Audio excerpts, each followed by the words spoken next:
The bullet train from New York to DC. It always brings me back to when I first started making this commute. In 2019, I was a freshman in the most diverse Congress in history. Up to that point, it was a critical time.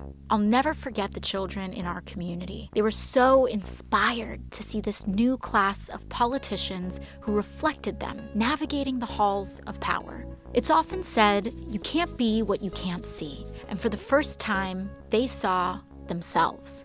I think there was something similar with the Green New Deal. We knew that we needed to save the planet and that we had all the technology to do it, but people were scared. They said it was too big, too fast, not practical. I think that's because they just couldn't picture it yet. Anyways, I'm getting ahead of myself. Let's start with how we got here. 1977, New York. A senior scientist named James Black made a presentation about how burning fossil fuels could eventually lead to global temperatures rising 4 or 5 degrees Fahrenheit. Within 2 years, one of the world's biggest supertankers was outfitted with a state-of-the-art lab to measure CO2 in the ocean, gathering more data about global warming. Guess who was doing all of this research? ExxonMobil, the oil and gas company. Oh yeah, Exxon knew this whole time, as did our politicians. 10 years later, James Hansen, NASA's top climate scientist, told Congress he was 99% certain that global warming was happening and caused by humans. That was 1988, the year before I was even born. So did Exxon listen to the science, including their own? Did they change business models, invest in renewables? No, the opposite. They knew and they doubled down. They and others spent millions setting up a network of lobby groups and think tanks to create doubt and denial about climate change.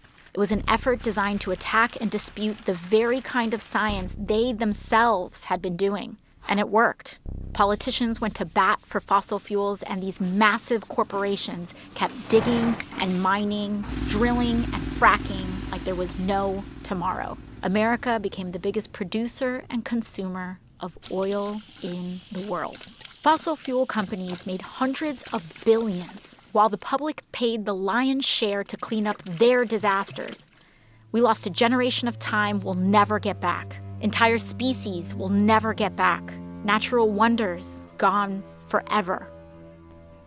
And in 2017, Hurricane Maria destroyed the place where my family was from, Puerto Rico. It was like a climate bomb. It took as many American lives as 9/11. And in the next year, when I was elected to Congress, the world's leading climate scientists declared another emergency. They told us that we had 12 years left to cut our emissions in half, or hundreds of millions of people would be more likely to face food and water shortages, poverty, and death. 12 years to change everything. How we got around, how we fed ourselves, how we made our stuff, how we lived and worked, everything. The only way to do it was to transform our economy, which we already knew was broken, since the vast majority of wealth was going to just a small handful of people, and most folks were falling further and further behind. It was a true turning point. Lots of people gave up. They said we were doomed. But some of us remembered that as a nation, we'd been in peril before. The Great Depression, World War II. We knew from our history how to pull together to overcome impossible odds. And at the very least, we owed it to our children to try. The wave began when Democrats took back the House in 2018, and then the Senate and the White House in 2020, and launched the decade of the Green New Deal, a flurry of legislation that kicked off our social and ecological transformation to save the planet. It was the kind of swing-for-the-fence ambition we needed. Finally, we were entertaining solutions on the scale of the crises we faced without leaving anyone behind. That included Medicare for All, the most popular social program in American history. We also introduced the federal jobs guarantee, a public option including dignified living wages for work. Funnily enough, the biggest problem in those early years was a labor shortage. We were building a national smart grid, retrofitting every building in America, putting trains like this one all across the country. We needed more workers. That group of kids from my neighborhood were right in the middle of it all, especially this one girl, Ileana.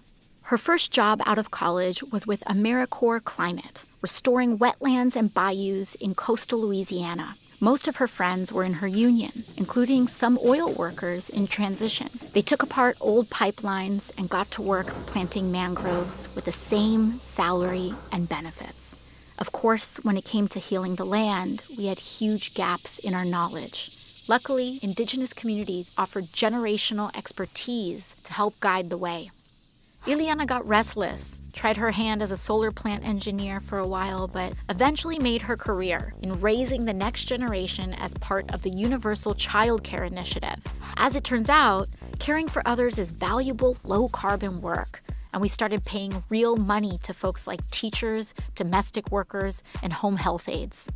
Those were years of massive change, and not all of it was good. When Hurricane Sheldon hit southern Florida, parts of Miami went underwater for the last time. But as we battled the floods, fires, and droughts, we knew how lucky we were to have started acting when we did. And we didn't just change the infrastructure, we changed how we did things. We became a society that was not only modern and wealthy, but dignified and humane too. By committing to universal rights like healthcare and meaningful work for all, we stopped being so scared of the future. We stopped being scared of each other, and we found our shared purpose. Ileana heard the call too, and in 2028, she ran for office in the first cycle of publicly funded election campaigns. And now she occupies the seat that I once held. I couldn't be more proud of her, a true child of the Green New Deal. When I think back to my first term in Congress, riding that old school Amtrak in 2019, all of this was still ahead of us. And the first big step was just closing our eyes and imagining it. We can be whatever we have the courage to see.